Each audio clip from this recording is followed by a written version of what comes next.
She was a pregnant widow, accused without proof and buried alive by her own people. But death did not end her story.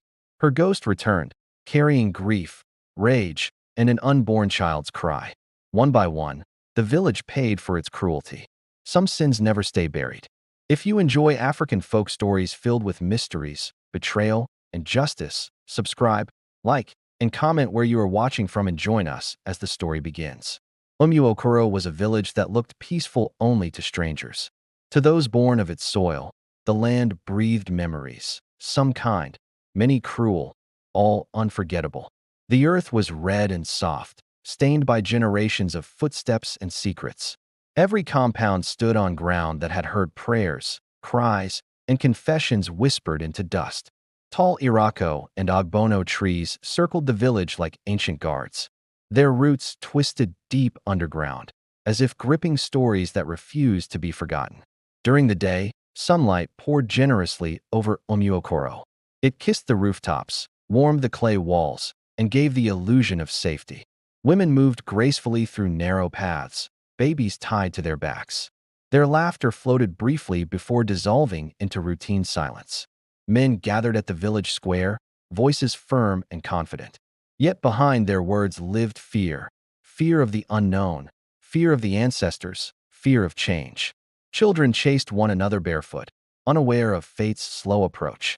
Their laughter bounced off mud walls, innocent and untouched by darkness. At the edge of the village flowed Odomiri, a quiet stream. It had quenched thirst for generations, but it also carried tears shed in secret. Elders believed the stream listened, that it remembered every injustice done near its banks. When the wind blew at dusk, it carried whispers. Some said they were voices of the dead, others said they were warnings. At night, Umuokoro transformed. The same paths that welcomed sunlight swallowed shadows without mercy. Oil lamps flickered like nervous hearts inside huts. Dogs whimpered for reasons no one could explain. The moon often hung low and watchful. Elders said it never blinked when blood was spilled.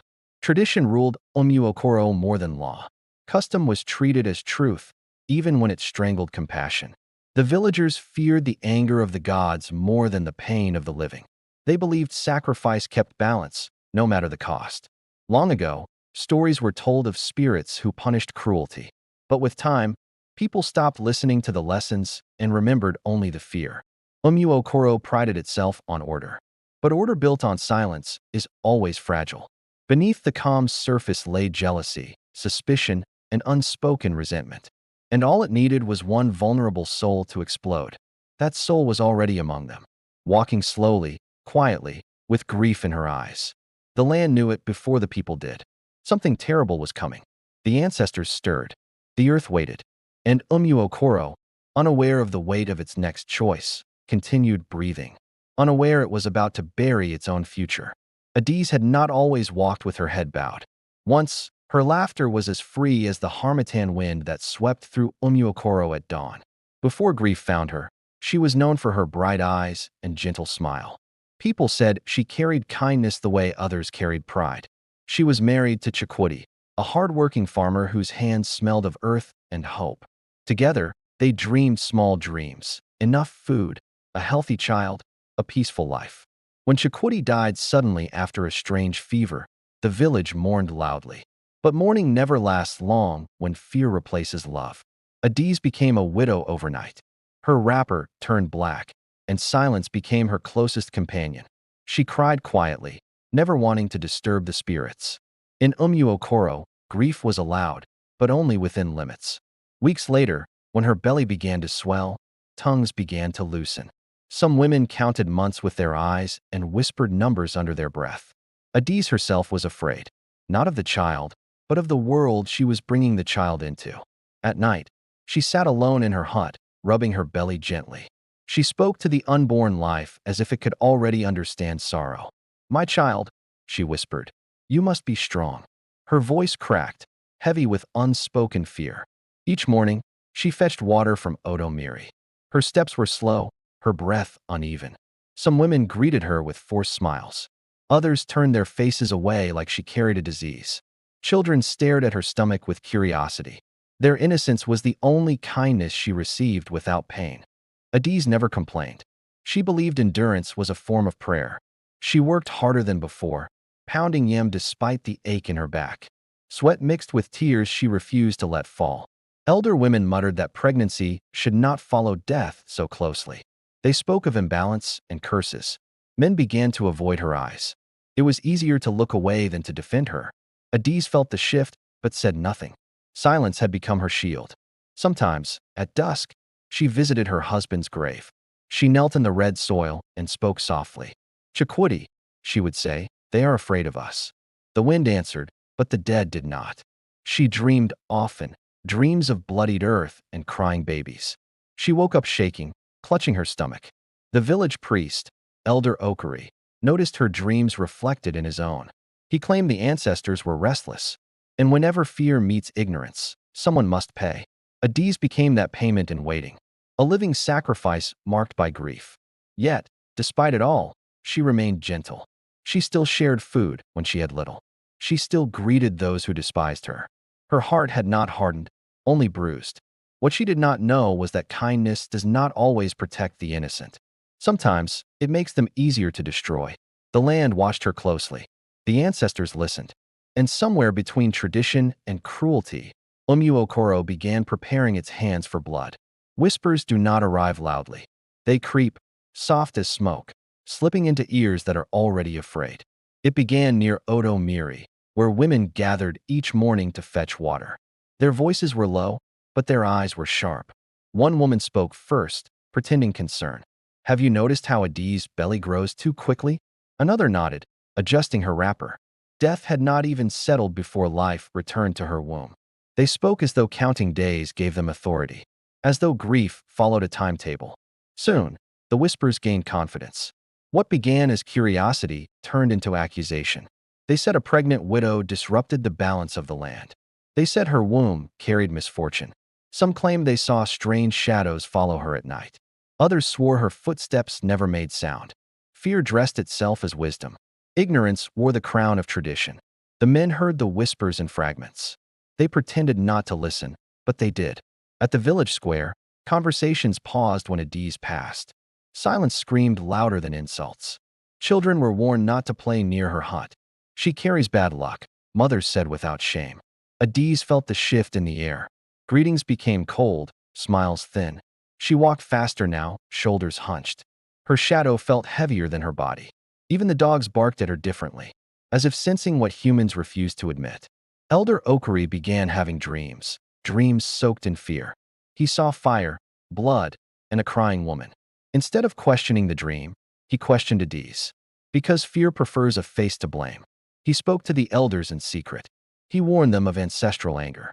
"The spirits are unsettled," he said, "and imbalance invites disaster." The elders nodded slowly. Their silence meant agreement. No one asked whether the spirits truly spoke. No one asked whether mercy mattered. By evening, whispers had become belief. Belief hardened into judgment. Adaeze overheard fragments as she passed huts. Words like curse, abomination, warning. She returned home and locked herself inside. Her hands shook as she held her stomach. "My child," she whispered through tears, "they are afraid of us." The unborn child kicked softly, unaware of danger.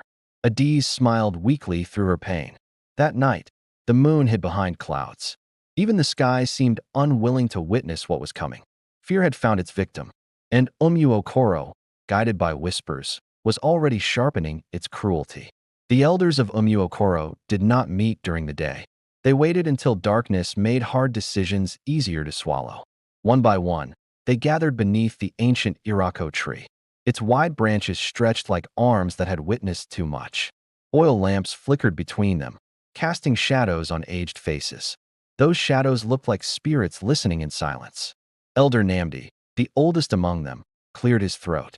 His voice carried authority worn thin by years. "We can no longer ignore the signs," he began slowly. "The land is restless." No one asked what signs he meant.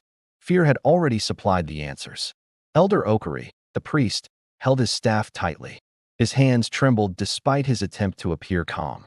"I have seen dreams," he said. "Dreams soaked in blood and crying." The word crying settled heavily among them. Each man pictured something different and terrifying. They spoke of tradition like it was a shield. They repeated old rules that no longer served justice. A pregnant widow, one elder muttered, has always brought misfortune. Another nodded. Our fathers dealt with such matters swiftly. No one mentioned Adaeze's kindness. No one spoke of her grief. Silence wrapped around her name, and silence became consent. Elder Namdi sighed deeply. The gods must be appeased, he said. The words hung in the air like a death sentence. Not one elder stood to oppose him. They debated method, not morality. They discussed ritual, not mercy. Some suggested banishment. Others argued it would spread the curse. Finally, the unthinkable was spoken aloud. And once spoken, it could not be taken back. The forest, Ahoohia, was mentioned, the place no one returned from. A long pause followed. Even fear hesitated. Then Elder Okari nodded slowly. The land demands blood, he said. The decision settled like dust after a collapse. It was done. No drum was beaten to announce it. No chant was sung. This was not justice. It was execution disguised as tradition. When the meeting ended, the elders left quietly. Each carried guilt wrapped in false righteousness. Above them, the Irako tree creaked softly, as if protesting. The ancestors listened, and they were not pleased. Far away, in her small hut, Adaeze slept restlessly. Her hand rested protectively on her belly. She dreamed of earth pressing against her chest. She woke gasping, drenched in sweat. She did not know why her heart raced. She did not know her fate had been sealed. Outside, the wind moved through Umuokoro. It carried the scent of betrayal. The village had chosen fear over compassion, and the earth prepared to remember. Morning came gently to Umuokoro, unaware of the evil waiting for nightfall. The sun rose slowly, spreading light over red earth that would soon drink sorrow. Adaeze woke before the cock crowed. Sleep had not held her long. Her dreams were heavy and restless. She sat up carefully, one hand pressed against her swollen belly. The child stirred, a soft reminder that life still trusted her. "Easy, my love," she whispered, forcing a smile. Her voice trembled, but her touch was gentle. Outside, women swept their compounds as usual. Life continued, indifferent to the fate it was about to witness. Adaeze stepped out of her hut, inhaling deeply. The morning air felt unusually cold against her skin. She noticed the silence first. No greetings followed her presence. Normally, someone would call her name, even out of habit. Today, eyes turned away instead. She tied her wrapper more tightly and began walking toward Odomiri. Each step felt heavier than the last. Along the path, she passed Mama Uche, an old woman who once loved her dearly. Their eyes met briefly. Mama Uche opened her mouth as if to speak. Then she looked away, shame weighing down her shoulders. That was when Adaeze felt it. Something was wrong. By the stream, the water reflected her face clearly. She studied herself, tired eyes, thin cheeks, a woman carrying too much pain. She knelt slowly and filled her pot. Her back screamed, but she did not cry out. Two younger women stood nearby, whispering openly now. They did not bother to lower their voices. Adaeze heard her name drift through the air. It pierced her chest like a dull blade. She carried the water home quietly. Her hands shook so badly some spilled onto the ground. Back in her hut, she cooked a small meal. Yam and palm oil, simple but enough. She ate slowly, savoring each bite. Something in her heart told her this meal mattered. After eating, she sat on the floor and rested. Her breath came shallow. She spoke softly to her unborn child again. "My baby, if I am not strong enough, forgive me." Tears fell freely now. She no longer fought them. She remembered her husband's laughter. The way Chikwudi used to rest his head on her belly and talk to their unborn child. Grief washed over her like a wave. Still, she wiped her tears and stood. She swept her hut carefully. She arranged her few belongings neatly. It was not a goodbye, she understood, but her spirit was preparing. As evening approached, the sky darkened unnaturally. Clouds gathered without rain. The village felt tense, like a held breath. Dogs whimpered and hid. Adaeze sat outside her hut as the sun dipped low. She watched the shadows stretch across the ground. For a moment, she felt peace. A dangerous peace, the kind that comes before disaster. She did not know men were already moving toward her compound. She did not know ropes had been prepared. All she knew was that her child kicked softly again. And she smiled one last time. The earth beneath her seemed to sigh. Night was coming. And with it, the end of Adaeze's life as she knew it. The first knock on Adaeze's door came just as darkness settled. It was loud, sudden, and without greeting. Adaeze startled, her heart racing. Her hand flew instinctively to her belly. Before she could answer, the door was pushed open. Men filled the entrance like shadows given flesh. At their head stood Elder Namdi, his face hardened by duty and fear. Beside him was Elder Okari, clutching his staff tightly. Adaeze rose slowly, confusion clouding her eyes. "My fathers," she said softly, bowing her head. "What brings you here?" No one responded to her greeting. Respect had already been stripped away. "You have been accused," Elder Namdi said, his voice flat. "Accused of bringing imbalance upon Umuokoro." Adaeze blinked, not understanding. Her lips trembled as she spoke. "I have done nothing," she said quietly. "I only carry my husband's child." A murmur spread among the men. Some shifted uncomfortably, others clenched their fists. "You conceived too soon after death," another elder snapped. "The gods are displeased." Adaeze dropped to her knees. The movement was slow, heavy, desperate. "Please," she begged, tears streaming freely now. "By the life inside me, I am innocent." She crawled forward slightly, her hands trembling. Her tears soaked the earthen floor. Some men looked away. Others hardened their hearts. "The signs are clear," Elder Okari said, raising his staff. "The spirits demand cleansing." Adaeze screamed, not loudly, but brokenly. "My child has done nothing wrong," she cried. "Punish me if you must, but spare the innocent." Her words echoed into silence. No one answered. Two men grabbed her arms. She cried out in pain as they pulled her up. "Please," she screamed now, her voice cracking. "I am one of you." Her wrapper loosened as she struggled. Her belly strained, heavy and vulnerable. Neighbors peeked from behind doors and walls. Eyes watched, but mouths stayed shut.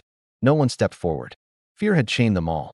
As she was dragged outside, Adaeze's feet scraped against the ground. Dust coated her skin. She called out names. Women she once shared meals with. "Mama Uche. Ngozi. Please." Doors closed. Shutters slammed. The night swallowed her cries. Umuokoro turned its back. They bound her hands with rope. Not gently. Pain shot through her wrists. She whimpered, breath uneven. "Where are you taking me?" she sobbed. Her voice broke completely. No answer came. Only footsteps moving toward darkness. The moon emerged briefly from the clouds. Its light revealed Adaeze's tear-streaked face. Her eyes searched for mercy. They found none. As they led her away from the village, the unborn child kicked violently, as if sensing danger. Adaeze screamed again, louder this time. A scream filled with fear, pain, and betrayal. And Umuokoro let her go. Just like that. Behind them, the village fell silent. Ahead lay the forest, and death was waiting. The path into Ahoohia narrowed as they walked. Trees closed in on them like silent judges. The forest smelled of damp earth and decay. Even the air felt heavier, unwilling to be breathed. Adaeze stumbled as roots caught her feet. The rope around her wrists burned with every step. "Please," she sobbed again, her voice hoarse and breaking. "I cannot walk fast. I am heavy with child." No one slowed. Their silence was sharper than any insult. The deeper they went, the darker it became. Moonlight struggled to pierce the thick canopy. Strange sounds echoed, rustling leaves, snapping twigs. Every noise felt like a warning. Adaeze's breathing grew labored. Sweat mixed with tears on her face. She fell once, landing hard on her knees. A sharp cry escaped her lips. One man cursed under his breath. Another yanked her up without care. Pain shot through her belly. She screamed, a sound so raw it made one man flinch. "Stop crying," Elder Namdi barked. "You will anger the spirits." Adaeze laughed weakly through her tears. "Have they not already been angered?" she whispered. The forest grew colder. Even the men began to shiver. They reached a clearing where the ground lay bare and soft. The earth there looked disturbed, hungry. "This is the place," Elder Okari said quietly. His voice trembled despite himself. Adaeze looked around wildly. Realization crashed over her like a wave. "No," she screamed, struggling with sudden strength. "No, you cannot do this." She fell to her knees again, clutching her stomach protectively. Her body curled around the unborn child. "I beg you," she cried, crawling toward them. "Let me live. Let my child live." Her tears soaked the soil. The earth drank them eagerly. Some men turned away completely now, their stomachs twisted with guilt. But guilt did not stop hands. Fear kept them moving. They dug quickly, avoiding her eyes. The sound of metal against earth echoed painfully. Adaeze watched the shallow grave take shape. Her screams faded into broken sobs. She began to pray, not loudly, but with desperate whispers. "Ancestors, hear me. I am innocent." Her body shook uncontrollably. Her heart pounded like it wanted to escape her chest. When the pit was ready, they grabbed her again. She fought like a wounded animal. "Please," she shrieked. "I will leave the village. I will disappear." Elder Okri hesitated. For a moment, mercy flickered in his eyes. Then fear crushed it. He nodded. They pushed Adaeze toward the grave. She screamed her husband's name. "Chikwudi." Her voice tore through the forest. She was thrown inside. Her back hit the earth hard. Pain exploded through her body. She curled instinctively, protecting her belly. The men froze for a heartbeat. Then someone began shoveling soil. Adaeze screamed louder than before. The sound echoed endlessly. Dirt hit her legs, her stomach, her chest. She clawed at it desperately. "Please," she cried. "Please." Her fingernails broke as she dug upward. Soil filled her mouth. Her screams became muffled. Her breathing grew frantic. The unborn child kicked wildly one last time. Adaeze felt it, and her heart shattered. Darkness pressed in from all sides. The forest swallowed her voice. When the final soil was packed down, the clearing fell silent. No birds sang. No wind moved. The men stood frozen, staring at the ground. None spoke. They turned and walked away without looking back, leaving behind a mother and a child buried alive. Beneath the earth, Adaeze's body trembled. Her spirit refused to let go. Her last breath escaped with a curse soaked in grief. A promise written in blood and soil. The forest remembered. The land listened. And death was not the end. The earth pressed down relentlessly on Adaeze's chest. Each breath became a struggle, a battle against suffocating soil. Her fingers clawed at the red dirt, leaving streaks that glowed faintly in the moonlight filtering through the trees. Her nails broke, skin scraped raw, but she refused to stop. "Please," she whispered, voice barely audible. The unborn child kicked weakly, as if fighting alongside her. Pain shot through her body like fire. Every heartbeat screamed. Every breath threatened to fail. She thought of Chikwudi, her husband, taken too soon. She thought of the river where they once played in sunlight. She thought of her mother's lullabies, soft as the wind. Tears streamed down her face, mixing with the soil. She whispered to the child inside her womb, "You must survive. You must remember." Her body shook violently, exhaustion setting in, but the child's faint kicks reminded her of life. Her mind blurred between panic and prayer. Outside the earth, the forest held its breath. Even the wind had gone silent, as though the world waited to see if justice could intervene. Hours passed, or maybe minutes. Time lost all meaning underground. Her vision dimmed, yet her mind clung to one thought: survival. She thought of Umuokoro, her home. The people who had once smiled at her, laughed with her, now betrayed her in the cruelest way. Anger and sorrow collided in her chest, a burning fire that defied death. Adaeze screamed again, muffled by dirt. Her voice vibrated through the soil, carrying grief that the forest itself seemed to absorb. The unborn child moved one last time, small kicks that echoed like tiny heartbeats in the suffocating darkness. Adaeze's hands pressed against her belly instinctively, protecting the life that had been denied air, denied safety. Finally, her strength gave way. Her arms fell to her sides, her legs curled, and her head rested against the cold earth. Her body trembled once, twice, and then stillness took her. But her spirit did not leave. It lingered, thick with sorrow, fury, and a desperate longing for justice. The forest shivered as if sensing it. The wind whispered among the trees, carrying the first murmurs of vengeance. Above ground, the villagers returned to their huts. No one spoke, no one celebrated. A strange unease settled over Umuokoro, invisible yet suffocating. Elder Okari rubbed his temples, feeling an unshakable dread. He muttered a prayer for the ancestors, but the forest did not reply. It had heard her cries, and the earth had absorbed them. Blood now mingled with the soil, not just from her body, but from the unborn child. And the first seed of a curse had been planted.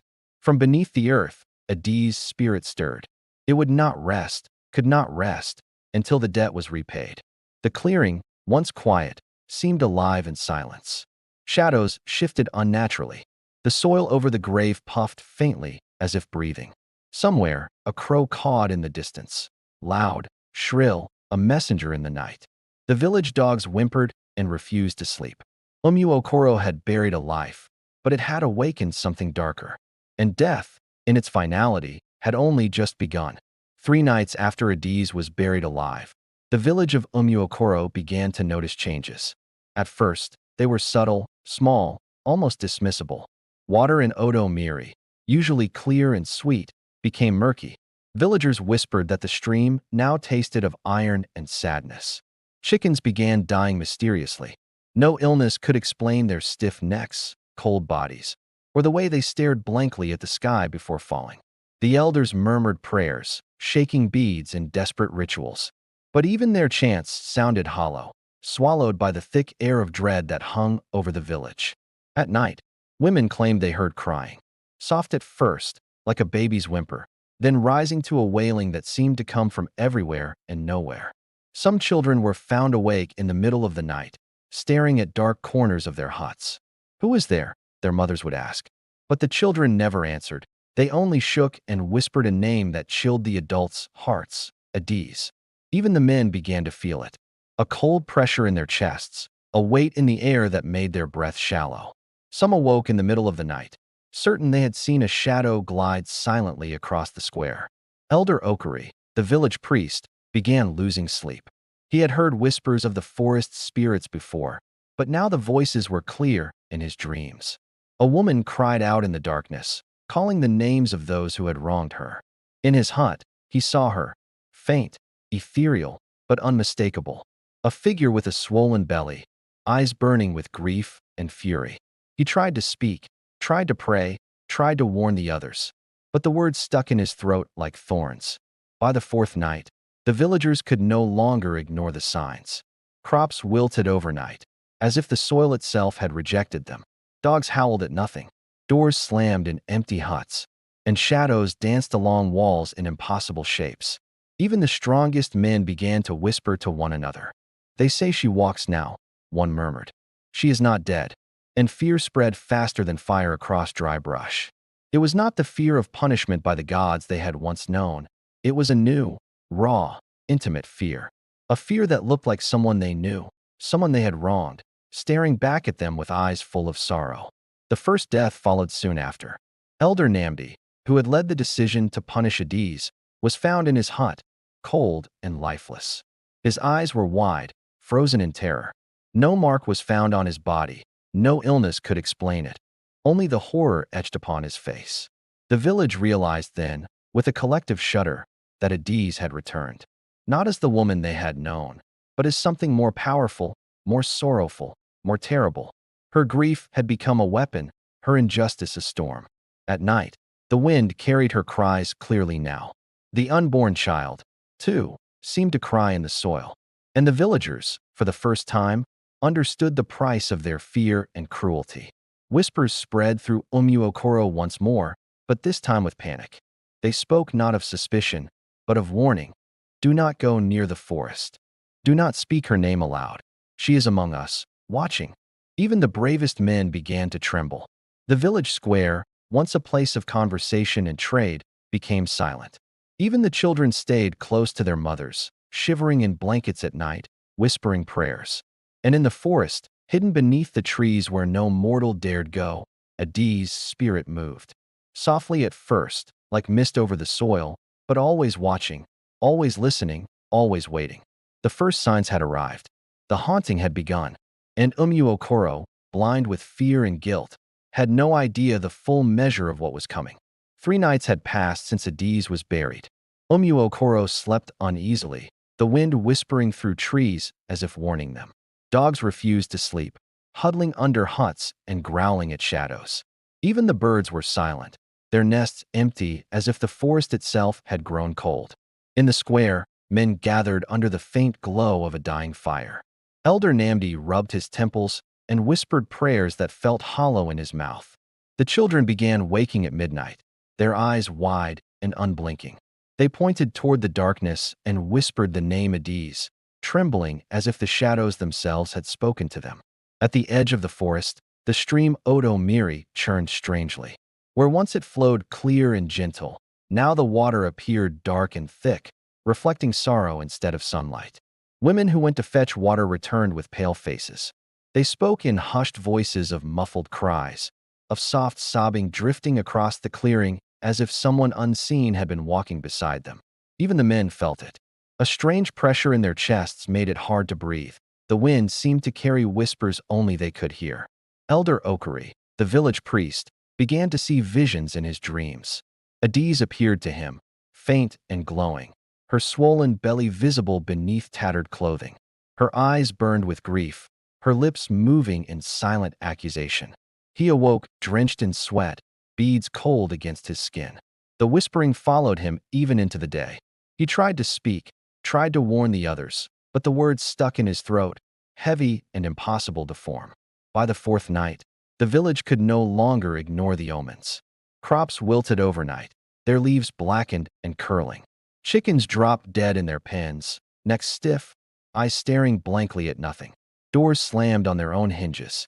Huts seemed to breathe, expanding and contracting as if alive. Shadows shifted along walls in ways that no lantern could chase away. Some villagers swore they saw a woman moving through the darkness. Soft and ethereal, her figure gliding just beyond the reach of light. Her hair fell like a veil over her face, her swollen belly unmistakable.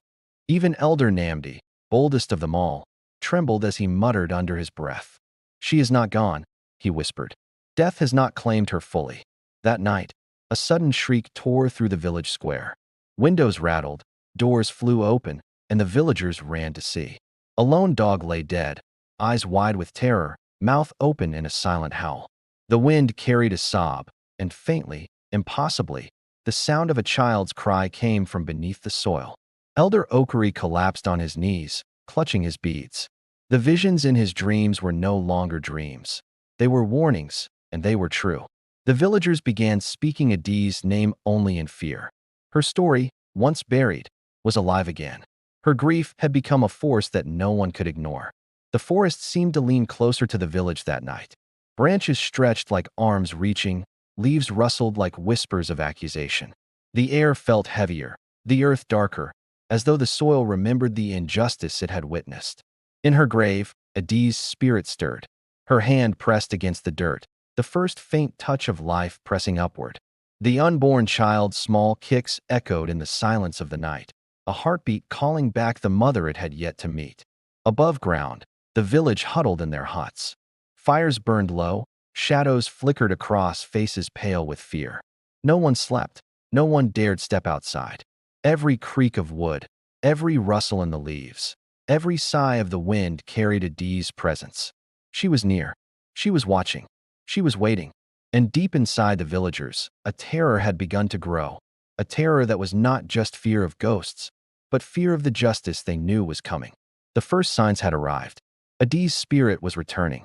And Umuokoro, blind with guilt, had no idea how unstoppable she was about to become. The night had settled over Umuokoro like a heavy shroud. Shadows twisted unnaturally between huts, and even the wind seemed to hold its breath. From the forest edge, a faint glow began to pulse. At first, villagers thought it was moonlight reflecting off dew, but it moved, hovered, and grew steadily brighter. The women huddled inside their huts, clutching children to their chests. Even the bravest men stayed close to the fires, eyes wide and voices trembling. Then she appeared, Adaeze, not as a woman of flesh and blood, but as something far more terrifying. Her body was pale as moonlight, her swollen belly still visible, her hair flowing like black silk over shoulders stiff with sorrow. Her eyes glowed faintly red, burning with grief and rage. Every villager who dared look directly at her felt their stomachs twist in fear. It was a look that stripped pretense away and exposed the guilt in every heart. She moved slowly across the village square, hovering just above the ground. Where her shadow fell, fire flickered weakly, and the earth seemed to tremble. Children screamed, hiding under blankets and behind mothers' skirts. Dogs barked and howled, their cries piercing the night. Even the elders fell to their knees, muttering prayers that sounded empty against the weight of her presence. I am here," a voice seemed to echo, not from her lips, but from the air itself. It was soft, melodic, yet terrifying. "Do you remember me? Do you remember what you did?" The villagers froze, their mouths open in silent terror.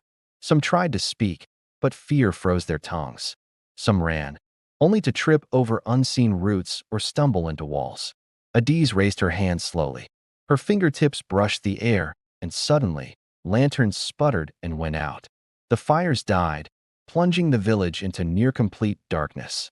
The wind rose. It carried a wailing, a sorrowful, heartbreaking cry.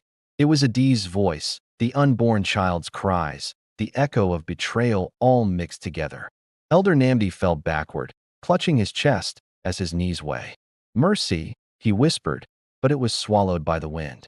Then the ground near the village square began to shift. Small tremors, almost imperceptible at first, but growing stronger. The earth seemed alive beneath her feet. One by one, villagers saw the graves near the forest stir slightly. The soil over them puffed up and shifted as if something beneath was pushing upward. Fear froze every soul in place. Adaeze's form glided closer. Her voice, now louder, resonated across every hut and compound. "You buried me. You took my life. You took my child. Now you will pay." Lightning cracked far off, illuminating her face in stark relief. Her lips parted, and a cold wind rushed outward, extinguishing what few fires remained. Even the bravest warrior of Umuokoro fell to his knees. He had swung his machete countless times in defense of the village, but against this, nothing he knew could prepare him. The cries of the unborn child echoed through the night. Soft at first, then louder, as though calling for justice. Adaeze's spirit vibrated with every heartbeat of the child she carried. Doors shook on their hinges. Shutters rattled. Some huts even began to collapse under an invisible pressure. The villagers realized with horror that Adaeze was not seeking them all at once. She was testing, watching, judging. Every fear, every guilt, every lie they had told themselves was now exposed. Elder Okari tried to step forward. "Spirit, hear me," he shouted, beads clattering against the floor. "I beg for forgiveness." But Adaeze's eyes never left him. Her gaze pierced through his words and prayers. "Forgiveness?" she whispered through the wind. "Forgiveness does not undo the soil you pressed over my body. It does not bring back my child. It does not silence the cries buried beneath your feet." The forest behind her rustled, as if answering her call. Branches reached outward unnaturally, sweeping across the clearing. The villagers screamed as one, scattering in every direction. From that night onward, Umuokoro would never feel safe. Adaeze had returned, and her spirit had made one thing perfectly clear: the injustice that birthed her death would not be forgotten. And the village, blind and fearful, had awakened a force they could not contain. Even as she vanished into the darkness, the echo of her cries lingered. Every whisper of the wind, every shadow, every shiver of the earth reminded the villagers of her presence. Adaeze had returned. The ghost of the pregnant widow was no longer silent. And vengeance had begun. The first to feel Adaeze's wrath was Elder Namdi. That night, he could not sleep. His hut felt unnaturally cold, as if the walls themselves were breathing. He tossed and turned, beads of sweat clinging to his aged face. Every shadow cast by the fire seemed to move on its own, inching closer to him with deliberate patience. Suddenly, he heard it, a soft, dragging sound coming from outside. It was faint, like someone walking barefoot over dry leaves, but deliberate, unyielding. He sat up, heart pounding. The fire flickered and died, plunging him into darkness thick as cloth. A whisper floated through the hut. His name, Namdi. He froze, paralyzed. The whisper was soft, yet it carried the weight of grief, of accusation, and of something beyond mortal understanding. Then a cold touch grazed his shoulder. He jerked back, clutching at the thin blanket, but nothing was there. The air itself felt heavier, pressing against his chest, constricting his breath. He stumbled to the doorway, desperate to flee. Outside, the moonlight reflected on a figure that made his knees buckle. Adaeze stood at the edge of the clearing. Her swollen belly was visible in the silver light, her hair flowing wildly, eyes glowing like embers. Her hands stretched toward him, not violently, but in the slow, deliberate motion of someone who had all the time in the world. "You buried me. You silenced me. You killed my child." Her voice echoed, not only through the hut, but through Namdi's very bones. He screamed, backing into a corner. His legs trembled, unable to support him. Beads fell from his hands, clattering like tiny bones on the earthen floor. The temperature dropped suddenly. Frost formed along the edges of the hut's doorway, though it was the dry season. Namdi shivered uncontrollably, breath clouding in the cold air. I am not gone. I will not rest. Her voice carried through the walls now, outside and inside at once. The very earth seemed to hum with her anger. The ground beneath him trembled, small cracks forming along the earthen floor. Dust fell from the ceiling as though the hut itself was crying, mourning the injustice it had witnessed. Namdi fell to his knees, bowing his head. Forgive me, he begged, voice cracking. But Adaeze did not move closer. She did not need to. Her presence alone was punishment. Every fear he had ever hidden, every lie he had whispered to justify her death, every silence he had maintained, all of it pressed upon him like a weight too heavy to bear. He could hear whispers rising outside, wind, voices, or maybe echoes of those who had already fallen silent. The forest groaned, branches scraping the hut as if impatient to witness more justice. Then she vanished, not with a sound, not with a whisper, but as if the air itself swallowed her whole. Namdi remained on the floor, trembling, unable to breathe properly. Even after minutes, he dared not stand. He knew this was only the beginning. By dawn, the village awoke to an eerie silence. Not a single crow called, not a single rooster crowed. Something had changed in Umuokoro. The villagers spoke in whispers, eyes darting to the forest. Even the strongest men avoided Elder Namdi, sensing the terror that clung to him. He could not speak of what he had experienced. How could he explain seeing a dead woman, glowing and vengeful, with the power to unnerve even the strongest of men?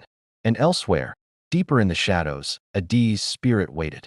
She watched those who had wronged her, counting their sins, marking their fear. Her unborn child's faint cries resonated in the night, a heartbeat of vengeance that would not stop. Umuokoro had awakened a storm, and no one, not one soul, would survive the wrath of the pregnant widow's ghost unless they faced the consequences of their cruelty. By dawn, Elder Namdi had not spoken a word. His lips were dry, his eyes sunken with fear, and his body trembling as though the night had left an imprint on his very bones. The villagers whispered among themselves. Some dared glance at the forest's edge, where shadows twisted unnaturally, moving as if alive. Every sound, the creak of a door, the rustle of leaves, even their own footsteps, felt amplified, threatening, watching. Women clutched their children close, rocking them silently to keep them from crying. The children, however, sensed the change. Their wide eyes darted to corners, to dark spaces beneath the huts, as if something unseen was standing there, waiting. Men gathered in small groups, murmuring prayers to gods they had long ignored. Some tried to arm themselves with machetes or sticks, but none dared venture past the central square. Even the strongest warriors felt a weight on their chests, a suffocating dread that no weapon could pierce. Then the first unmistakable sign appeared. From Elder Okari's hut, a faint, eerie glow pulsed through the walls. It was soft at first, barely noticeable, but the villagers felt it instantly. A chill swept through the village, sharp as a knife. Doors rattled, shutters shook, and dogs howled in terror. The glow grew brighter, forming the unmistakable outline of a woman with a swollen belly, Adaeze. Her eyes burned like coals, and her lips curved in a sorrowful, terrifying smile.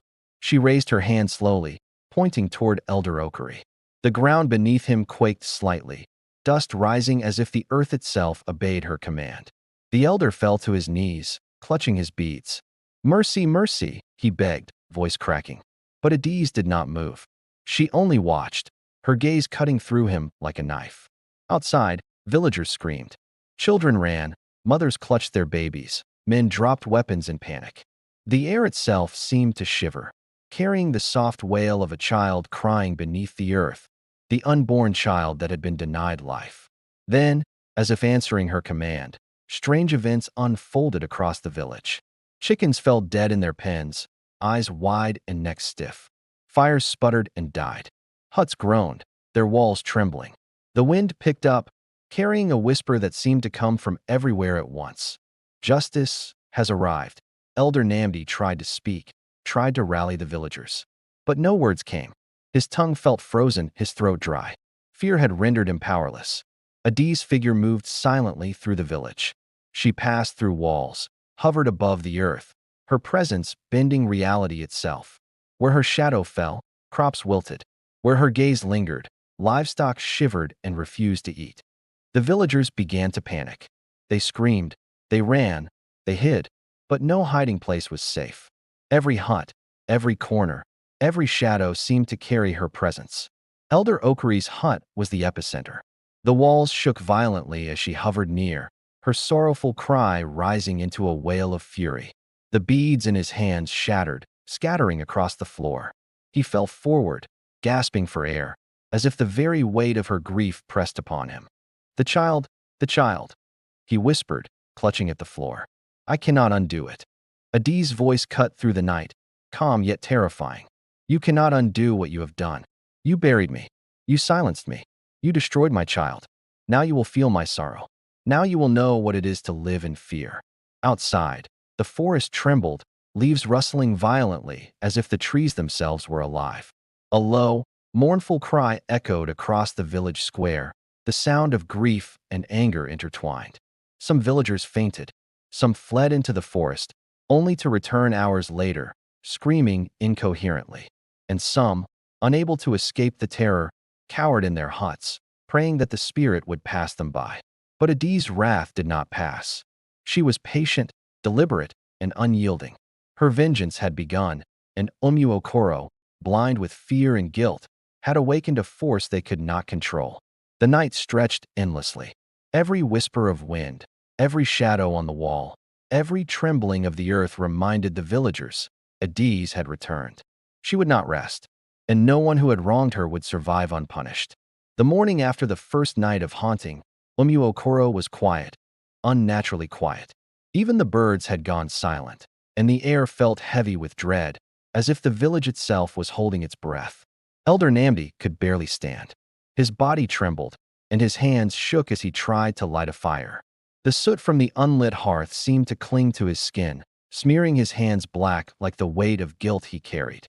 The first victim was Obinna, a man who had been among those who dragged Adaeze to the clearing.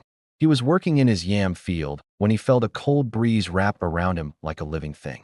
The sky above darkened, though the sun had risen hours before. Obinna's machete slipped from his hands. He looked up and froze. From the shadows of the trees, a figure emerged slowly, Adaeze. Her hair flowed like ink in water.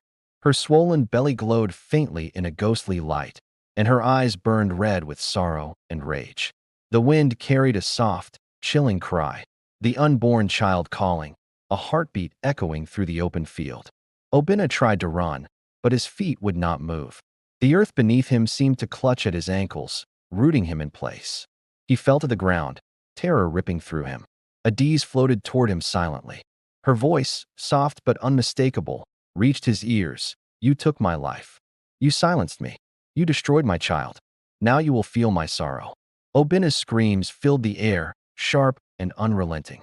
But the villagers nearby dared not approach. They watched from afar as the earth around Obinna cracked and split. Small tendrils of mist, gray, chilling, alive, rose from the soil, coiling around him like snakes. He clawed at the ground, trying to free himself. Each movement seemed to drag him deeper into the earth, as though the village's soil had become a prison. Obinna's cries became muffled as he disappeared, swallowed by a darkness that was neither night nor forest. Back in the village, Elder Okari fell to his knees again. He could see what had happened, but could not intervene. His lips moved in frantic prayer, but the words felt powerless against the force Adaeze had become. Elsewhere, other villagers began to feel the weight of her presence. Dogs howled and ran in circles. Cows huddled together, trembling and refusing to eat.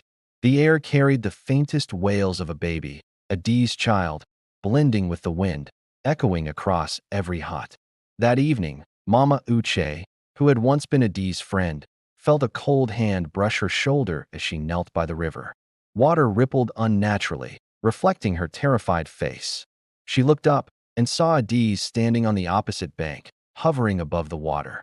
Her eyes met Mama Uche's, and in them was not just rage but grief, so deep it felt like a weight pressing on the chest.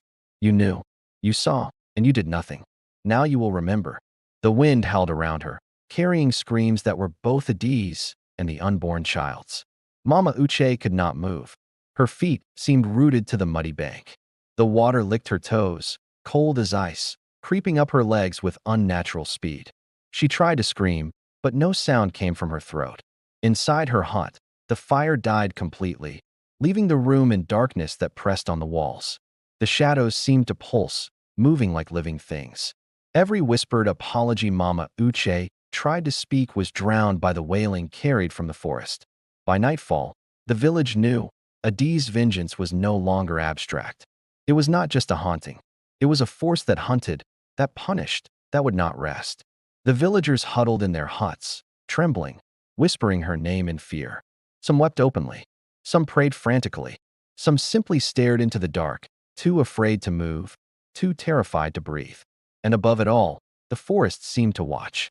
Branches stretched closer to the village. Leaves rustled like whispers, carrying the cries of the dead and the living alike. Adaeze's ghost hovered just beyond the clearing, waiting, patient. Every villager who had wronged her, or done nothing to save her, would feel her wrath. And those who had looked away, who had ignored her cries, who had justified cruelty, none of them would escape. The night was long. The screams echoed, and Adaeze's vengeance had truly begun. Night fell over Umuokoro like a black tide, heavier than ever before. The village square, once full of laughter and life, was silent, an oppressive silence that pressed on the villagers' hearts.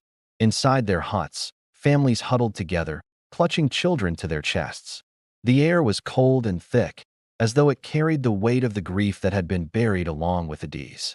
From the edge of the forest, a faint, pale glow appeared. It flickered like a distant lantern, but it moved, deliberate, gliding closer with a quiet authority that made the villagers tremble. Adaeze had returned. Not slowly this time, not silently, but with intent. Her swollen belly gleamed in the moonlight, and her hair flowed like black ink in a river of shadows.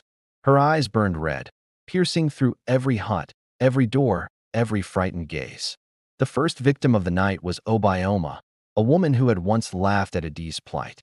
She had slept uneasily, tossing and turning, unaware that Adaeze was watching from the shadows beyond her hut. A soft wailing began outside Obioma's window. It sounded like a baby crying, yet twisted and hollow, as though the wind itself had learned grief. Obioma's heart seized. She rose from her mat, trembling, and looked toward the door. The shadow moved first, stretching along the walls like liquid darkness. Then she appeared, floating a foot above the ground, hair cascading over her shoulders, eyes blazing with sorrow and fury. "You mocked me, you laughed, and did nothing," Obioma screamed, backing into a corner. The air around her froze, her breath visible in short, panicked clouds. The ground beneath her feet cracked and shifted, small fissures opening as if the earth itself was alive. Her screams were swallowed by a cold wind that rushed through the village. Doors rattled, windows shook, and the hut seemed to shrink, pressing her into a cage of darkness. Outside, other villagers heard the cries. Some covered their ears, some rushed to help, but Adaeze's presence was selective, precise. She would strike where guilt was greatest, where cruelty had been committed, where silence had allowed injustice to prevail. From the forest, the wind carried a chorus of soft wailing. It was both Adaeze's voice and the child's, echoing together in a song of sorrow and revenge. The sound penetrated every hut, shaking the hearts of those too frightened to move. Meanwhile, Chinedu, who had helped drag Adaeze to the clearing, fled into the square. He thought he could hide among the shadows, but the darkness itself betrayed him. He saw a pale hand stretch from the trees toward him, and the faint glow of a swollen belly illuminated the horror before his eyes. He tried to run, but his feet froze. The shadows seemed to curl around him, wrapping tighter with every attempt to move. "You cannot escape," Adaeze's voice whispered. "You will feel the grief you caused, the fear you buried with me." The ground trembled beneath him. Chinedu fell, and the soil around his knees split, as if reaching to claim him. He screamed, trying to pull himself free, but the earth refused to release him. In the huts, the villagers cowered, witnessing the horror unfold without daring to intervene.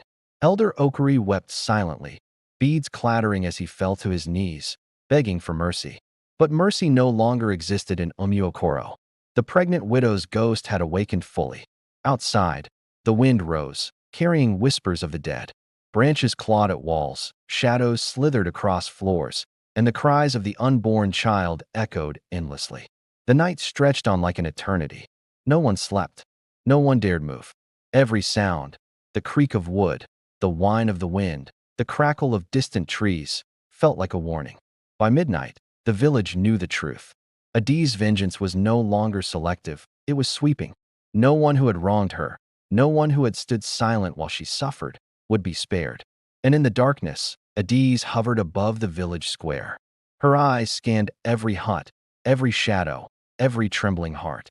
Her swollen belly pulsed faintly, and the wails of her unborn child echoed through the night, calling the guilty to account. The forest watched. The earth obeyed. And Umuokoro, blind with fear and guilt, had awakened a force that would not stop until every wrong had been paid. The night ended, but only in name.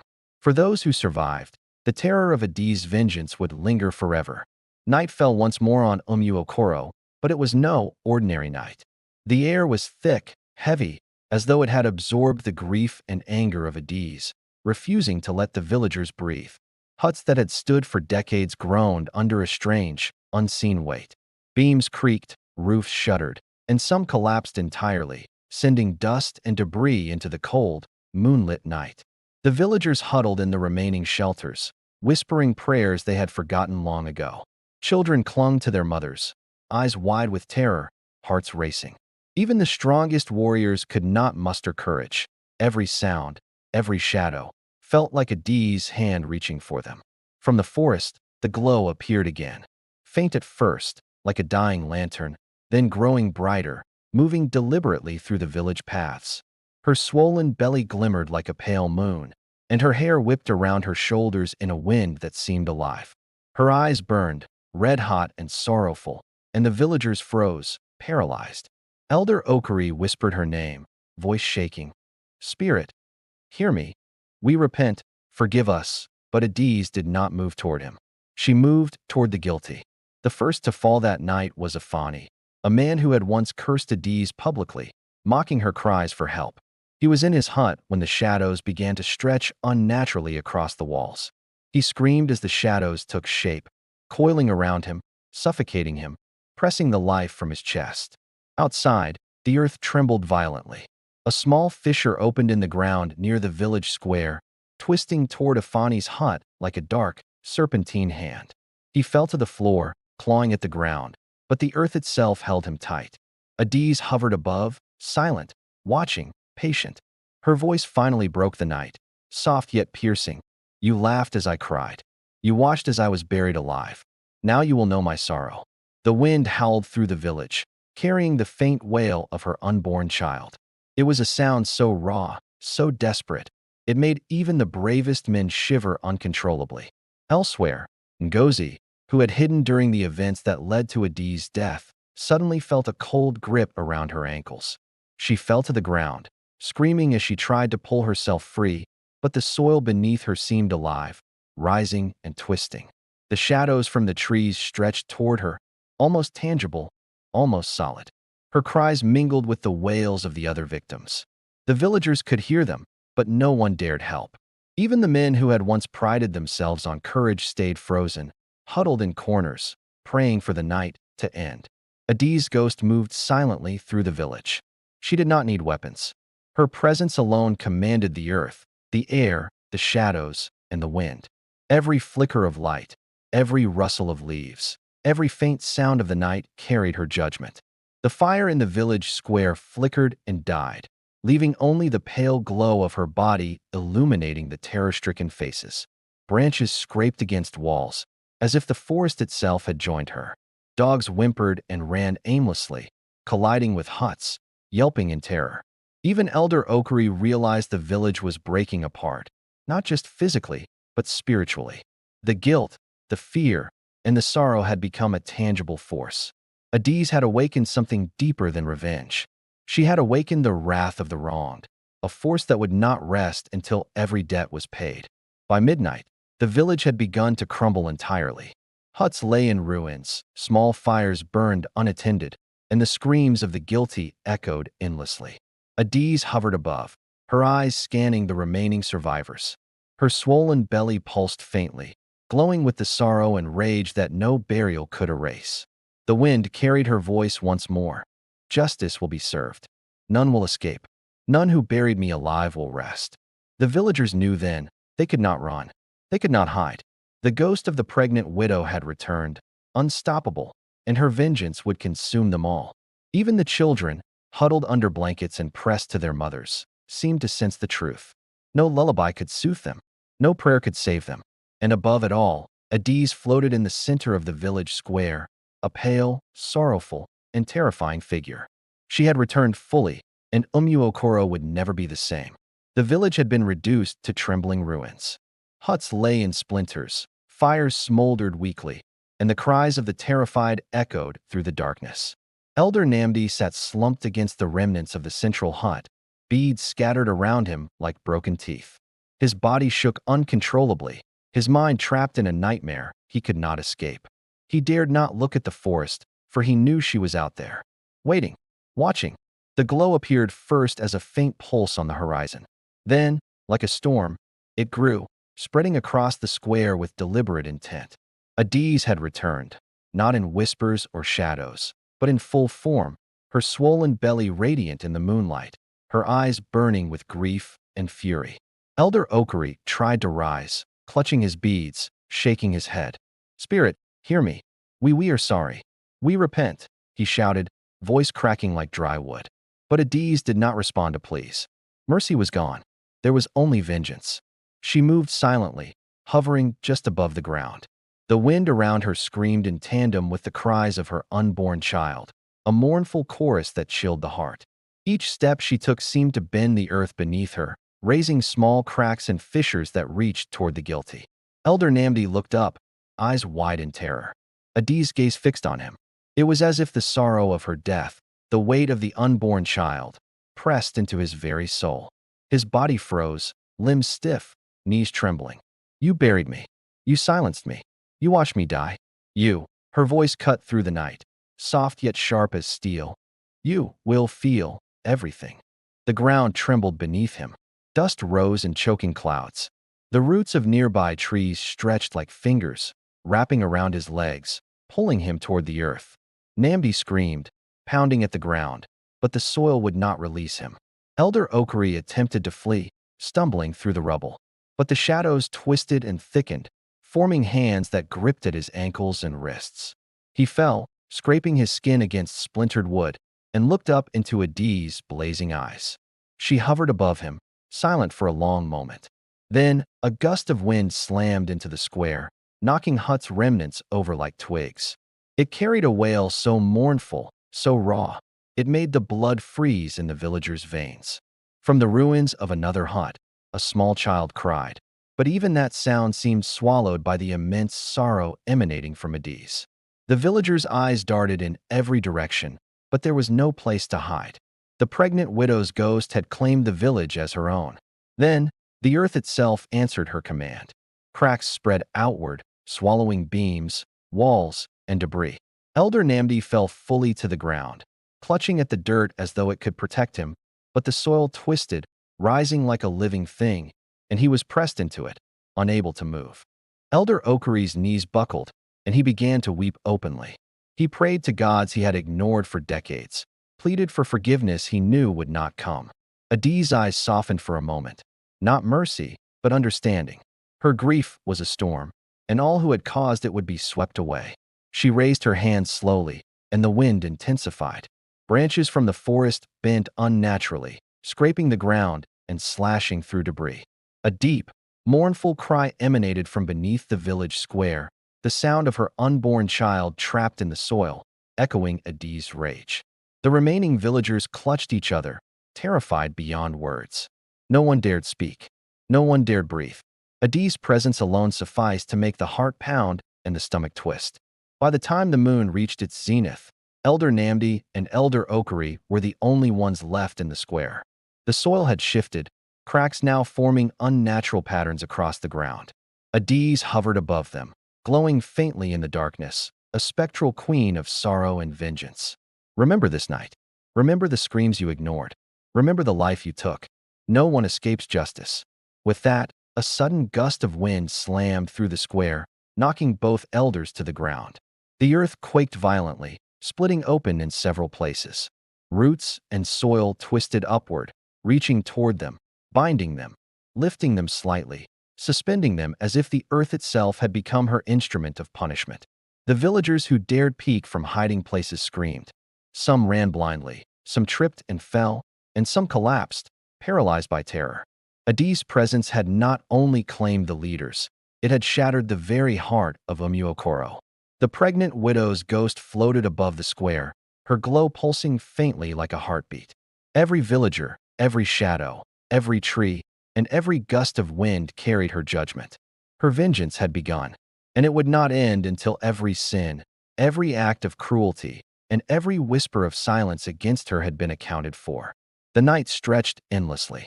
The cries of the guilty echoed through the village.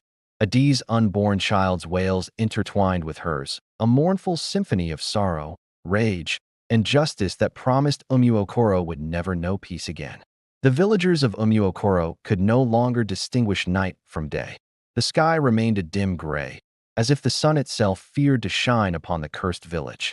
Shadows twisted unnaturally across the ruins, stretching and curling like living fingers. Adaeze had claimed the square, hovering above the splintered beams and broken huts.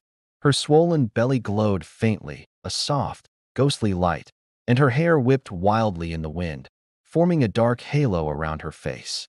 Her eyes scanned the village, burning with sorrow and fury, seeking the remaining guilty souls. The first to be hunted was Chima, a young man who had helped hide Adaeze's fate from the villagers. He tried to flee across the rubble-strewn square, but the shadows of the night seemed alive, twisting around him, blocking his path. His heart pounded, legs trembling, as if the very earth conspired against him. A cold breeze swept through the village, carrying with it a soft, mournful cry. It was Adaeze's voice, intertwined with the faint wail of the unborn child. You knew, and you did nothing. You watched me die. Now you will feel my sorrow. Chima stumbled and fell. The shadows rose from the ground like smoky tendrils, coiling around his arms and legs, lifting him slightly from the earth. He screamed, pounding on the tendrils, but they were stronger than anything he had ever known. Adaeze floated closer. Her presence alone made the ground quake, splinters of wood and shards of clay shaking as though alive. She did not speak this time. Her silence was worse. It was the calm before a storm, the quiet that promised death and judgment. Chima's cries echoed through the village. Even those hiding in huts could hear him, but none dared help. The wind carried his desperation to every ear, mingled with the soft wailing of Adaeze's unborn child, a haunting reminder of the injustice that had been committed. Nearby, Ngozi trembled behind the remnants of a collapsed hut. She had been hiding for hours, praying that Adaeze would pass her by. But she knew better now. The pregnant widow's ghost hunted with purpose. Every shadow, every whisper of wind, every trembling leaf carried her presence. Suddenly, the ground beneath Ngozi's feet shifted. Roots burst from the soil, snaking around her ankles and wrists, pulling her toward the open square where Adaeze hovered. She screamed, kicking and clawing at the earth, but the soil held her fast. Adaeze's ghost drifted closer. Her face was calm, sorrowful, terrifying. The wails of her unborn child rose, intertwining with the wind, echoing across the ruins. You could have helped me. You could have stopped them. Now you will know grief. Ngozi fell to her knees, gasping, tears streaming down her face. The shadows pressed in around her, coiling tighter with every heartbeat.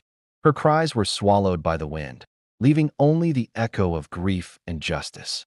The villagers watched in silent terror. Some fainted, others whispered prayers to gods long ignored. No one could move, no one could resist. Adaeze's vengeance was not random. It was deliberate, precise, unrelenting. Chima's screams stopped abruptly. The earth beneath him had swallowed him entirely, leaving only a small puff of dust in the pale glow of Adaeze's body. Ngozi's sobs echoed as she was pulled into the square, face to face with the ghost of the woman she had once known. Every heartbeat of the villagers felt synchronized with the wails of Adaeze and her unborn child. By midnight, the remaining villagers were huddled together, paralyzed by fear. The night was endless, the darkness alive, and the ghost hovered above them, watching, waiting, hunting. No one dared speak. No one dared breathe. Adaeze's vengeance was no longer an event, it was a force. It consumed the village, hunting the guilty, punishing the silent, and exposing the cowardly. The pregnant widow's ghost had returned fully, and there was no escape. The air trembled, branches clawed at the ruins, shadows twisted across the ground, and the cries of her unborn child rose above it all, a mournful, unending wail that promised justice for the dead, punishment for the living, and sorrow for all who dared to stand against her. The night in Umuokoro had grown heavier, almost suffocating. Every breath the villagers drew was filled with fear, every heartbeat a drum of impending doom. The strongest warriors of the village had gathered in the central square, desperate to confront Adaeze. They gripped machetes and spears, eyes wild with terror, yet burning with stubborn courage. Their leader, Namdi, shakily addressed them. "We cannot let this ghost destroy our village. We must fight, even if it kills us." The warriors' hands trembled as they stepped into the open square. But the moment their feet touched the soil, the ground itself seemed to shiver. Small cracks formed, snaking outward like veins, glowing faintly with an eerie, spectral light. Adaeze appeared suddenly, floating above the earth with her hair whipping around her face like a storm. Her swollen belly glowed faintly in the darkness, and her eyes, red-hot with grief and fury, pierced each warrior like a dagger. Her presence alone was enough to make the earth tremble, and every heartbeat in the square skipped in terror. Namdi raised his spear, but it felt impossibly heavy, as if the air itself resisted him. The warriors advanced, but their courage faltered when the shadows began to move. They slithered across the ground, coiling around their ankles and wrists, lifting them slightly into the air like children's toys. "You killed me. You buried me. You silenced my cries." Adaeze's voice echoed across the square, soft but sharp as broken glass. "Now you will know sorrow. Now you will feel the pain you caused." The first warrior, Chukwu, screamed as the shadows wrapped tighter, lifting him off the ground. His body twisted unnaturally, limbs bending in ways that should have been impossible. He clawed at the air, at the shadows, at the ground beneath him, but nothing could save him. Another warrior, Ifani, tried to strike at Adaeze with his machete, but the blade passed through her as if she were nothing but mist. The moment he realized she was untouchable, the shadows enveloped him completely. He was lifted into the air, suspended like a puppet as the earth trembled beneath him. The villagers watched from hiding places, paralyzed by fear. Even the strongest men could do nothing. Every movement seemed to summon the wrath of Adaeze. Every breath carried the faint wail of her unborn child, echoing sorrow and rage through every soul. Namdi tried to rally the remaining warriors, shouting, "Stand! Fight! We cannot let her destroy us." But his voice faltered. The earth beneath his feet quaked violently, cracks forming and rising like hands ready to drag him down. Adaeze descended slowly, her eyes scanning the square. Her face was calm, sorrowful, terrifying. The warriors felt their courage drained from their bodies, replaced by paralyzing fear and guilt. The ghosts of the village's past wrongs seemed to rise around them, pressing in, whispering their sins. One by one, the warriors fell. Some were lifted into the air by invisible hands. Some were buried in trembling soil, and some simply collapsed, unable to endure the weight of Adaeze's presence. Every scream, every cry of desperation, fed her sorrow, strengthening her. By midnight, the central square was empty except for the leaders, trembling and broken. The earth had claimed the rest, their cries now a faint echo beneath the ruins. Adaeze hovered above, glowing softly, the wail of her unborn child rising above all else. Her vengeance had begun with precision, targeting the guilty first. The surviving leaders fell to their knees, tears streaming down their faces. They knew they could not hide, could not fight, could not escape. Adaeze's wrath was absolute. Her sorrow was a storm, her vengeance unstoppable, and her unborn child's cries a constant reminder of the injustice they had committed.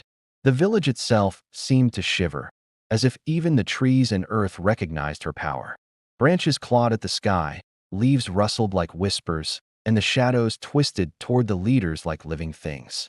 Adaeze's ghost floated in the center of it all, patient, deliberate, and unyielding. The night stretched endlessly. Every heartbeat in the village carried the knowledge. No one could escape her. The pregnant widow had returned fully, and Umuokoro would never be the same. The survivors huddled in the remnants of their huts. The air was thick, suffocating, carrying the faint cries of Adaeze's unborn child. No sound was safe. Even a whisper of the wind could be her voice. Shadows moved independently, twisting along the walls and across the ground. Every shadow was Adaeze, in part or in whole, silent observers of the villagers' guilt. Those who peeked out saw only a faint glow, but felt a weight on their hearts that made them collapse in fear. Chidima, a woman who had once looked away while Adaeze was abused, shivered uncontrollably. The air around her grew icy, her breath visible in short, sharp clouds. A faint hand seemed to brush her shoulder from nowhere. When she turned, no one was there, but the shadows behind her flickered with movement, stretching toward her. She screamed, but the scream seemed to echo from the earth itself. It wasn't just her fear, it was the echo of every injustice she had ignored. The villagers realized that Adaeze's vengeance had a reach beyond sight. It was as if the village itself had become alive with her wrath. By dawn, whispers ran through Umuokoro, carried in the wind, twisting into fearful cries. The villagers could hear her everywhere, and nowhere was safe. The forest surrounding the village had grown darker, more oppressive. Even in daylight, the trees seemed alive, their branches clawing at the sky. Adaeze's glow appeared between the trunks, moving like a phantom among the roots. Her eyes searched the village, and wherever she looked, shadows stretched and wriggled like snakes. Obina, a man who had once helped bury her, tried to flee into the forest. The trees reached down, roots twisting to block his path.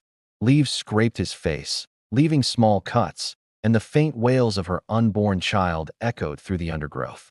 He collapsed to the ground, sobbing, realizing he could not escape the forest's silent judgment. Adaeze's presence pressed upon him, her sorrow palpable, her fury unbearable. The ground beneath him trembled and split, swallowing him inch by inch until only a faint dust cloud remained. The villagers who had fled into hiding realized the truth.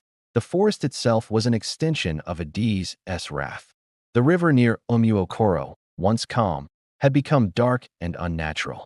Waters swirled violently, reflecting Adaeze's pale glow like a shattered mirror. Ngozi approached it, hoping to hide, thinking water could protect her. But the river's surface bubbled, and from it rose a wailing form, ghostly and pale, Adaeze, hovering just above the ripples.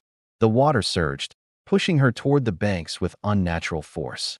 She extended her hand, and the river itself seemed to obey, dragging Ngozi into the icy current. The wails of the unborn child echoed above the river's roar, merging with Adaeze's fury. Ngozi screamed, struggling, but the water would not release her. She realized the river itself had become part of Adaeze's vengeance, an instrument of punishment. Huts that remained standing began to smolder. The flames flickered eerily, cold to the touch, yet they terrified anyone nearby. Chima, who had survived the previous hunts, crept through the village, hoping to extinguish a small fire. The flames leapt toward him unnaturally, bending around corners and walls. He tried to douse them, but the fire obeyed only Adaeze's will. Her voice floated on the wind. Your courage is meaningless. Your repentance is hollow. Justice cannot be extinguished. The fire flickered across the village, leaving only despair in its path. Villagers screamed, realizing even their homes were no longer safe. The night was suffocating, and the ruins of Umuokoro echoed with the soft whimpers of children. Even those too young to understand the cruelty that had taken Adaeze could feel the heavy presence of her spirit. Adaeze drifted silently among them, her glowing belly pulsing like a heartbeat in the darkness. Her eyes, filled with sorrow and rage, swept over each trembling face. She did not strike them violently, but the sheer weight of her grief pressed into their hearts. Softly, she whispered, "This is the sorrow you allowed. The silence you kept while I was killed, now you feel it." The children's cries rose like a chorus, mingling with the faint wails of the unborn child. The surviving villagers cowered, Realizing that Adaeze's vengeance was complete, no corner of Umuokoro was safe, no soul untouched by fear. The ground trembled violently beneath the village, splitting open in jagged fissures. Huts collapsed, their walls shattering into splinters, and the river nearby churned violently as if alive. The villagers clutched one another, paralyzed with fear, pleading silently to gods they had long forgotten. Adaeze hovered above the village square, her swollen belly glowing faintly, illuminating every terrified face. The earth seemed to obey her every motion. Roots twisted and reached out, grabbing ankles, wrists, even the stubborn hands of those who tried to flee. The faint wail of her unborn child rose louder than ever, echoing through every crack in the soil. Even the bravest men felt their courage crumble. They realized that Adaeze's wrath was not random. It was deliberate, a living, breathing punishment for their sins.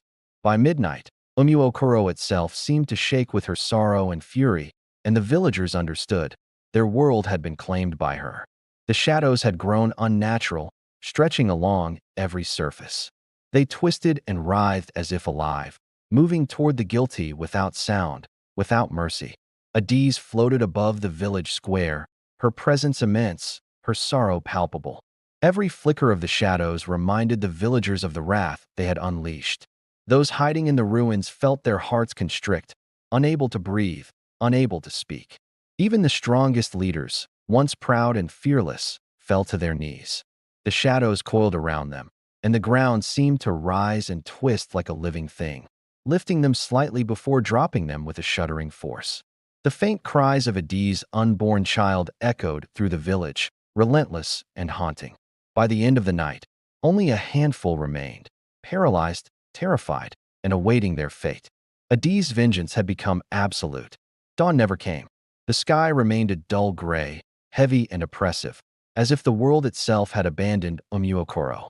The few remaining villagers huddled together, too afraid to move.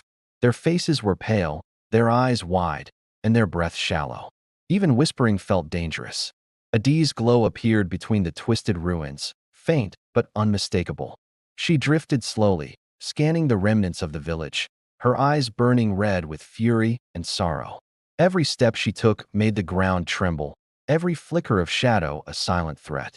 The villagers understood that the night's terror had only been a warning.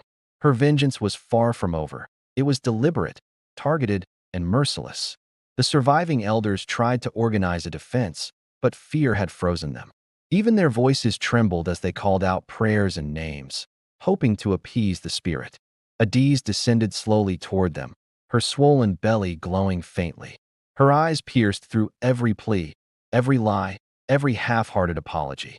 She extended her hands, and the air itself seemed to press against them. Roots rose from the ground, twisting around their legs and arms, pulling them to the earth. Their cries echoed through the ruins, mingling with the faint wails of the unborn child. One by one, they were dragged down into the trembling soil, their bodies disappearing beneath the earth. The villagers watching from hiding places realized the leaders were gone. Adaeze's judgment was swift, precise, and inescapable. The river churned violently, glowing faintly in the pale light of Adaeze's presence. Those who had hoped to hide near water realized it too had become an instrument of her wrath. Obinna, who had survived earlier attacks, was dragged toward the river. The current rose unnaturally, as if alive, and his screams were carried through the air, mingling with the ghostly cries of the unborn child. Adaeze hovered above the water, hands raised slightly. The river obeyed her, swirling and twisting, pulling Obinna under. The villagers watching dared not intervene. The water was as much a part of her vengeance as she was. By nightfall, the river ran darker, almost black, a reflection of Adaeze's grief and fury. The forest itself had become alive with Adaeze's power. Trees bent unnaturally, roots twisted into the village, and shadows slithered along the ground. Ngozi tried to flee into the woods, thinking the trees might shield her. But the forest obeyed Adaeze. Branches reached down like claws, roots snaking around her ankles, holding her fast. Leaves scratched her face, cutting small lines, and whispers echoed from the shadows. Her screams mingled with the wind and the wailing of the unborn child. Even the forest seemed to mourn Adaeze's death, punishing those who had wronged her. By the end of the night, Umuokoro was barely recognizable. Huts had collapsed, the river churned black, the forest encroached unnaturally, and shadows twisted in every corner. The few survivors huddled together, paralyzed with terror. Even breathing seemed dangerous, as if each exhalation might summon Adaeze's wrath. She floated above the square, her glow faint, her swollen belly pulsing like a heartbeat. Every step, every glance, every movement seemed deliberate, measured, and devastating. The villagers realized the truth. They had awoken something unstoppable. Adaeze's vengeance was no longer a threat, it was reality. The pregnant widow had returned fully, and Umuokoro would never be the same. The sky above Umuokoro had turned an oppressive gray, streaked with crimson light, as if mourning the village itself. Even the clouds seemed to hang heavy with grief, refusing to move. Adaeze hovered above the central square, her swollen belly glowing faintly, illuminating the ruins. The air vibrated with the wails of her unborn child, echoing through every shattered hut and twisted tree. The last remaining men and women trembled in the shadows, too afraid to move. Even the wind carried a message of doom, whispering every secret, every betrayal, every act of silence that had led to Adaeze's death. Lightning flickered across the sky, revealing her spectral form in horrifying clarity. Every eye in the village saw the truth. This was not just a ghost seeking revenge. It was the embodiment of sorrow and justice. Branches reached out like arms, twisting and clawing at the remnants of the huts. The villagers screamed, realizing even the sky and trees obeyed her. Those who had once been proud warriors now cowered in fear. Namdi and Chukwu, the last of the strong men, tried to mount a defense. But Adaeze moved faster than sight, shadows coiling around them, lifting them like puppets. Every step they took was met with earth splitting beneath them, roots binding their legs, and whispers reminding them of their sins. Chukwu screamed, swinging his machete through the shadows, but it passed harmlessly through the ghostly form of Adaeze. Namdi tried to call out prayers, but the wails of the unborn child drowned him, filling the night with unbearable sorrow. By the end of the scene, the strongest men of Umuokoro lay broken, dragged into the earth or trapped in shadows, unable to resist her power. The river, black as spilled ink, churned violently under Adaeze's gaze. Obinna and Ngozi, already trembling from the forest's attack, found themselves at its edge. Without warning, water rose like a wave of darkness, lifting them and tossing them violently. The villagers watched helplessly as the river obeyed Adaeze's commands, swallowing the guilty souls into its black depths. The wailing of the unborn child grew louder, mixing with the splashes and cries of those taken. Even the most desperate prayers went unheard. Adaeze's vengeance had extended to the water itself. By dawn, the river had become a mirror of grief, reflecting the pale glow of Adaeze above. The forest around Umuokoro had transformed into a living prison. Branches twisted, roots snaked through the ground, and shadows merged with the trees, forming an unholy army. Adaeze moved silently among the trees, her presence commanding every living thing. Any villager who tried to flee into the forest found themselves trapped, roots coiling around their ankles, branches scraping their faces, and whispers echoing their guilt. Even children could not hide. The forest had become a manifestation of Adaeze's sorrow and wrath. Those caught were lifted from the ground by invisible hands, suspended as she passed, forced to feel every moment of her suffering. By nightfall, the forest had claimed nearly half of the remaining villagers. The few remaining survivors huddled in the central square. Their faces were pale, eyes wide, and voices silent. Even whispering felt dangerous, as if Adaeze could hear the faintest sound and punish them further. She drifted above them, calm but terrifying. Her glow pulsated in time with the faint cries of the unborn child, and the shadows curled around the ruins like living snakes. You cannot run. You cannot hide. You cannot escape. Her voice echoed, soft yet sharp, a chilling reminder of the justice she demanded. Every soul in the square felt her grief press against their hearts. By the end of the scene, the village's spirit had broken completely. Night fell heavy and unnatural. Even the moon seemed afraid to shine on Umuokoro. Adaeze's power spread across the village like wildfire. Every corner, every ruined hut, Every tree and every shadow carried her vengeance. Those still hiding could see the faint glow of her body floating above the square, a terrifying beacon of justice. Roots and shadows moved independently, dragging the guilty from hiding. The screams of the villagers echoed endlessly, merging with the mournful wails of the unborn child. By midnight, the village was nearly empty, the remaining few trembling in the ruins. Adaeze's vengeance had claimed almost all, leaving only witnesses to the horror. In the ruins, Adaeze hovered silently. Her swollen belly glowed brighter than ever, and the faint sound of her unborn child's cries filled the air. The few remaining villagers realized the truth. It was not only Adaeze but also the child in her womb, a living echo of their sins that exacted justice. The cries carried memories of their cruelty, of every time they had looked away, of every act of silence and betrayal. No one dared approach her. Even the wind itself seemed to carry her judgment, making the villagers' hearts pound with unbearable fear. By the end of the night, the villagers who survived were forever marked by sorrow, their lives shadowed by what they had witnessed. Adaeze moved deliberately among the remaining villagers.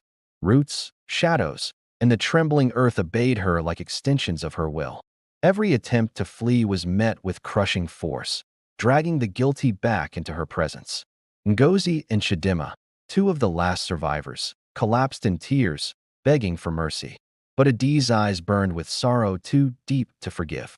She hovered above them, silent for a long, terrifying moment. Then, the earth opened beneath their feet. Roots twisted, shadows coiled, and the villagers screamed as they were dragged into the soil. By the end of this scene, almost everyone in Umuokoro had faced her wrath. The village lay in ruins.